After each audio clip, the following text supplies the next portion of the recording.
Aquí tenim un exemple d'una decisió museogràfica rellevant.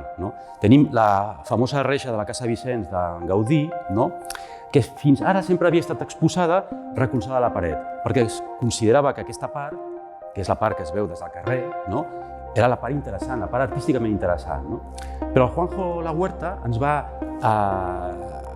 suggerir instal·lar la peça d'una altra manera, de manera que es pogués veure per davant i per darrere, perquè el que explica per darrere, museogràficament, és un relat que contradiu el relat oficial.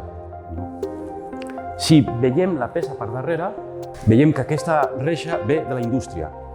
Veiem que tots els materials emprats són materials industrials. I aleshores aquí portem el relat de Gaudí a un altre territori. Gaudí ja no és aquella figura relacionada amb l'artesania, no, Gaudí era un profund coneixedor de les possibilitats de la indústria. El que passa és que ell les portava a un territori artístic, a un extrem, però Gaudí, sobretot, era un profund coneixedor de la indústria de la seva època.